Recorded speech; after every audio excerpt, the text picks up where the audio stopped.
Hello, fellow crafters. This is Yana Smakula for SimonsSTM.com. Welcome back for another Yippee For Yana video. A few weeks ago, I came across a video by my friend Bibi Cameron where she demonstrated the new Nuvo Crackle Mousses from Tonic Studios. I was very intrigued and inspired by Bibi's video and the mousses, of course, and I really wanted to give this product a try myself. The mousses arrived several days ago and I couldn't wait to open the jars and begin playing with this new fun product. In this video, I will share my first take on these mousses and will show you several card ideas I made using them. These add metallic dimensional details to your craft projects. They are currently available in 8 colors and I have 5 colors to show you in this video. This first one I'm holding is Egyptian Gold. And this is what it looks like on craft once dry. Next one is Russian White. This ended up being my favorite color of all. I used it for the 3 cards I'm sharing towards the end of this video. The next one is Celestial Blue, and this is what it looks like on craft once dry. I actually find that I like these mousses best when used tone on tone. So white on white, light blue on light blue cardstock, and so on. Next one is Wrought Iron. This is another favorite of mine. It looks stunning when used on black cardstock. I made a bunch of black backgrounds and I'm saving them for future use. And the last one I have is Ivory Coast, and this is what this color looks like on craft once dry. Very pretty, absolutely gorgeous mousses with fantastic texture. I've already prepped several panels. I cut my Nina Desert Storm cardstock to 4 1/4 by 5.5 inches and taped several stencils from Simon Says Stamp onto my panels. I used washi tape to temporarily tape them in place. I've placed the Tonic Easy Clean mat on my work surface to protect it while I apply these mousses. I'm going to gently open the jar. There's foil covering the mousse, and I'm going to carefully cut it using a craft knife so that I can peel the foil back and then use it to close the jar when I'm done. It is best to apply this mousse using a palette knife, and so I'm using mine. I have a palette knife from Tonic Studios to apply a generous layer of this mousse, and this is color Ivory Coast. On the back of the jar, there are some instructions, and the instructions read as follows.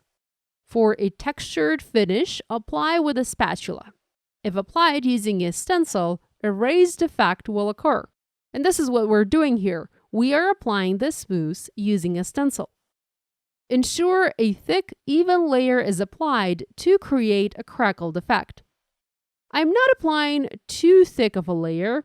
The thicker you go, the bigger the cracks you will get.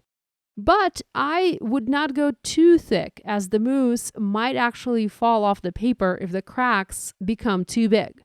Now, this product is designed to work on a porous surface, meaning paper, cardstock, chipboard, untreated wood. It will not work on acetate, plastic, glass, or any other non-porous surface. With the mousse applied, I'm going to wipe my craft knife and wipe my mat clean using a baby wipe, and then carefully remove the stencil. I'm being gentle here and going very slowly as I don't want to mess up my background. Off camera, I immediately took my stencil to the bathroom and washed it with warm water. By the way, this is stained glass stencil from Simon Says Stamp.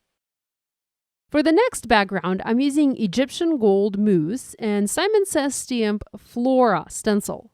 I'm repeating the same steps, carefully opening the jar and applying the mousse onto my paper. Now this mousse, this particular color, needed a little bit of mixing, so I quickly mixed it in the jar using my palette knife as I noticed some separation. I was able to mix it to an even consistency without any problems, so I don't think that having this separation occur in the jar is a problem. I think that's okay. Here's what this background looks with the stencil removed. Very pretty, I think.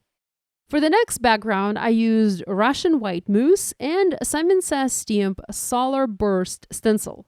Again, I repeated all of the steps and applied the mousse generously onto the background. This was my favorite mousse color, and I think it is going to look stunning on any color cardstock. Now, these mousses, by the way, are opaque, so no matter what color paper you use underneath, they are going to cover it completely. For this last background, I used Celestial Blue Mousse in Simon Says Stamp Square Stencil. It is best to leave your background to dry and crackle overnight. Mine were dry and ready to go in about 3 hours, although I did leave them overnight as recommended. Drying time does depend on how thick a layer you apply onto your surface. Now, this was filmed the next day. Like I mentioned, I left the backgrounds to dry overnight. I also made a bunch more backgrounds. I tried all 5 mousse colors, and I also tried using other cardstock colors. Once the backgrounds dried, they curled up. I was very surprised, and I was even afraid to uncurl and flatten the paper, as I was afraid the mousse would come off the paper. But it didn't. This mousse is very nice and flexible, and unless you have very large cracks, the product stays put on your porous surface. I love the backgrounds I got. Absolutely wonderful texture, and absolutely nothing like I have in my stash. Now, because these curled up so much, I needed to find a way to flatten them. I cut scrap cardstock to 4 by 5 1/4 inch panels, and I adhered 4 panels together using glue to create a sturdy chipboard-like piece. I figured that would help flatten the paper and use that to adhere my backgrounds to. I also used that to add dimension to my cards later. Here I have one of the backgrounds adhered, and I just used my scissors and cut any background excess off. I did not use my paper trimmer as I was sure it wouldn't cut through 5 layers of cardstock, and I really did not want to risk it.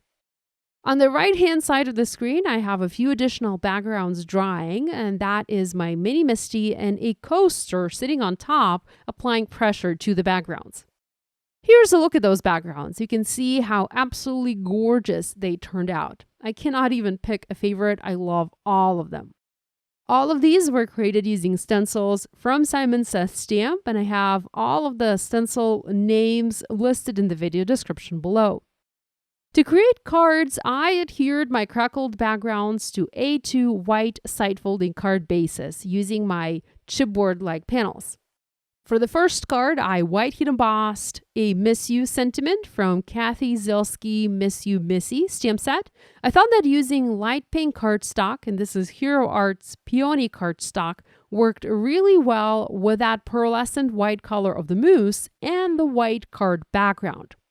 I treated my paper with an anti-static powder. I stamped the image in clear embossing ink. I used ink from Hero Arts. I covered this with white detail embossing powder and heat set it using my heat tool. Next, I used a coordinating die and cut the embossed rectangle out in my die cutting machine. Now, sometimes when I die cut a heat embossed image, the embossing powder flakes off and I end up having gaps on my image. It is frustrating, but it is something that I can fix using a white jelly roll pen. Before I do that, though, I like to reheat the powder anywhere where it looks like it's about to come off, and then I use my white pen and just draw the white line where it is missing. Another option, of course, is to die cut first and heat emboss later.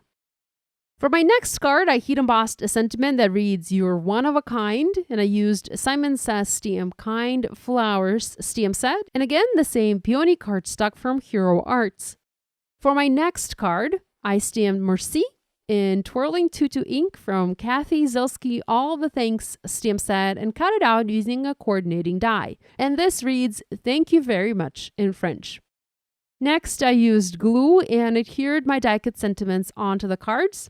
I did add 4 layers of that same cardstock I used to flatten my backgrounds. I just used coordinating dies to cut additional scrap layers and adhered them all together using glue. This is an alternative to using fun foam, but it does make the card significantly heavier, as cardstock is heavier than foam. But if you don't have fun foam, this is a good option. I used Nuvo drops in glass white to embellish my one-of-a-kind card. And for the other two cards, I used sequins from Simon Says Stamp Girls Best Friends Sequin Mix set. I still have loads of backgrounds left over from my experimenting, and I have them saved for future projects. I hope you found this video useful and you will give this idea a try if you haven't already. If you make a card inspired by this video, we'd love it if you shared your project online and tagged us on social media. We always enjoy seeing what you guys are making. Be sure to give this video a thumbs up and to subscribe to this channel if you haven't yet done so. Thanks so much for joining me today. I'll see you next time. Bye!